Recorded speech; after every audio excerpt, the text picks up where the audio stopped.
The Detroit Lions are not taking any chances when it comes to that defensive back room. They bring in another DB to join the safety room via the practice squad. It says the Lions have signed safety Eric Hallett to the practice squad. Now, the corresponding move to that was releasing C.J. Moore, who was cut from the 90-man roster, then picked up to the practice squad and released again. Now, the Lions still have one spot available on their active roster, but after some finagling, they wind up bringing John Kaminsky to IR. They brought in Kyle Pecco, I believe, to the active 53-man roster. They bring back Donovan Peoples-Jones. So a lot of finagling going on. Speaking of Brad Holmes finagling things, we are going to talk about his presser later today. I have yet to watch it, been super busy, but I want to sit down. It's almost 40 minutes long with a notepad, take some notes, give you my thoughts. I haven't watched it or anybody's reaction from it, so I will definitely look forward to that. I'm probably going to do that soon after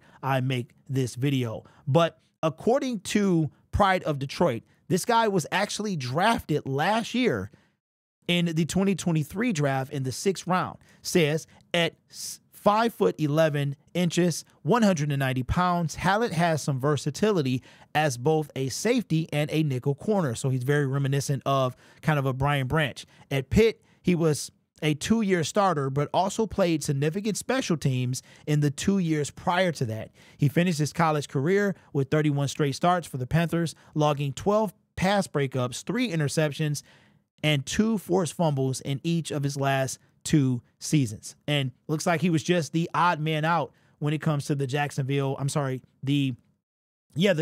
Jaguars.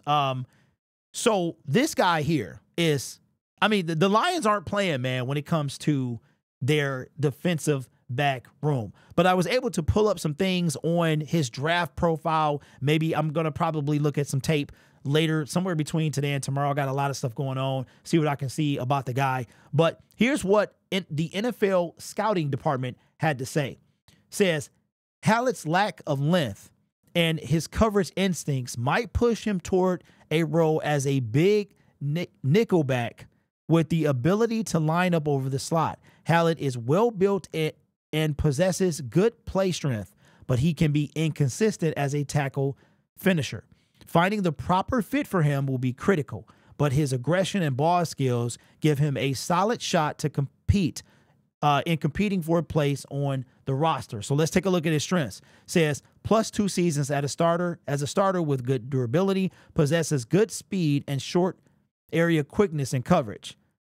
Above average anticipation and ball skills as a catch challenger. That's good. Posted 18 passes, defenses, and 6 interceptions over the last 2 seasons. Experienced special teamer. This right here is probably a big reason that he's on the team. And also his versatility. Weaknesses. Lacks height, length to make plays down the field.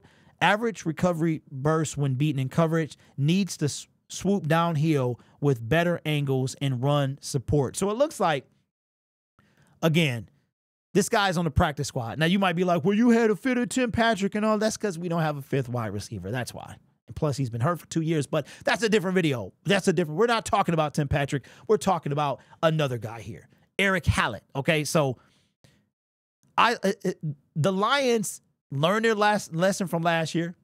11 defensive backs on the active roster with 1 on the practice squad. Here is the defensive back roster list. All right. A lot of these guys got versatility. We've got Carlton Davis, Terrion Arnold, Amik Robertson, Ennis Rakestraw, Khalil Dorsey, Kendall Vildor, Brian Branch, Lauren Strickland, Kirby Joseph, Ife Melifonwu, and Brandon Joseph. So the Lions are not going to be lacking in the depth department at defensive back. That is for sure. So again, tell me what you think of this guy. A 6th-round pick that didn't make the initial 53-man roster of the Jacksonville Jaguars and wind up being waived in his second year. Sounds very familiar. Guy I'm not going to talk about because I've talked about him too much already. But let me know your thoughts on what do you think of this signing, Brad Holmes. And now the roster, the roster still has one spot, but the practice squad is officially full. After a day of hot potato musical chairs, the practice squad right now is full with all 16 players. So let me know your thoughts. Is there anybody that you're looking for that you hope we could have got that might be still out there to possibly fill that last roster spot? I wanted to make a correction too. During my live stream, I did not realize that Antoine Green had been waived with an injury and apparently reverted back to the Detroit Lions, went on IR, and now his season is over. I thought he was no longer with the team, but he is on, looks like, season-ending IR. So I wanted to make sure I cleared that up. I thought he was no longer with the team. That completely went, oh, I did not see it. And it's very rare that I miss something that comes from the Detroit Lions, but I've got everything turned on, all my notifications, but it looks like that slipped right past me. So I want to apologize for that. Thought he was no longer with the team. For those of you who said he still was, there you go. So leave your thoughts down in the comments below. You guys are awesome. This channel is brought to you by viewers, subscribers, and members just like you. Take care of yourself and each other. And as always, go Lions. Now, I've got to sit back, get something to eat, and put on Brad's presser. Got a lot of notes to take, I'm pretty sure.